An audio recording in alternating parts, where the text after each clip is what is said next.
उस आदमी ने पेंटिंग में बने ताइची चिन्ह को छुआ। अचानक ताइची मशीन चालू हो गई और चारों ओर तेज कंपन होने लगा। अगले ही पल तीनों आदमी जमीन पर गिर पड़े, लेकिन किस्मत से उन्होंने समय रहते एक चट्टान पकड़ ली।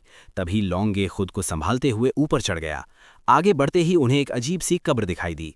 कब्र के बीचों बीच एक ताबूत रखा था, जिस पर तारों का रहस्यमय पैटर्न खुदा हुआ था, और उसके पीछे ड्रैगन के आकार की मूर्तियां खड़ी थीं। तभी आहगुई ने ताबूत के पास आग जला दी और बोला, मुझे बस यही रास्ता दिखाई दे रहा है, शायद हमें इसी रास्ते से जाना होगा।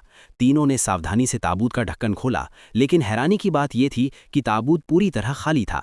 ये खाली कैसे हो सकता है? जहर कहाँ है?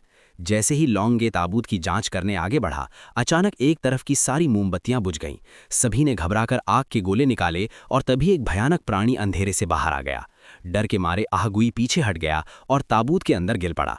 क्या ये सांप है? जरूर यही वही सांप होगा जिसने रसायन वाले रास्ते में ताज़ा अंडा खाया था। चेतावनी देते हुए तीनों ने अपने अपने खंजर निकाल लिए। अचानक सांप ने उन पर हमला कर दिया। जोरदार मुक्कों और वारों से उसका मुकाबला होने लगा। तभी लौंगे ने एक बड़ा चाकू उठाया और पूरी ताकत से सांप पर वार कर दिया। लेकिन किसी ने नहीं सोचा था कि वो सांप कई मीटर दूर तक उछलता चला जाएगा और उसके हमले से आहगुई और यानजी नीचे गिर पड़े। अब लौंगे के पास आखिरी रास्ता बचा था। उसने बम उठा लिया। उसने फोकस पॉइंट को एक तरफ खींचा और सच में सांप उसी का पीछा करने लगा। तभी लौंगे ने तार खींच दिया, उछलकर बम को सीधे सांप की तरफ फेंक दिया और जोरदार धमाका हुआ। तीनों बाल बाल बच गए और कुछ पल के लिए उन्होंने राहत की सांस ली। तभी पास रखा टूटा हुआ शीशा अचानक चकनाचूर हो गया और साफ हो गया कि धमाके का सांप पर कोई असर नहीं हुआ। राक्षस फिर से उनकी ओर बढ़ने लगा और लौंगे जमीन पर गिर पड़ा। उसी पल उसकी नज़र जमीन पर पड़ी एक तलवार पर पड़ी। उसने पूरी ताकत से तलवार उठाई और राक्षस के मुंह पर वार कर दिया।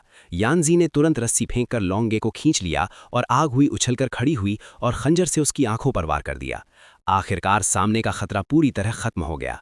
इसके बाद तीनों ने ताबूत में छिपे रहस्य की जांच दोबारा शुरू की और तभी लौंगे को ताबूत के अंदर एक अजीब सा शतरंज का बोर्ड मिला, जो किसी बड़े रहस्य की ओर इशारा कर रहा था।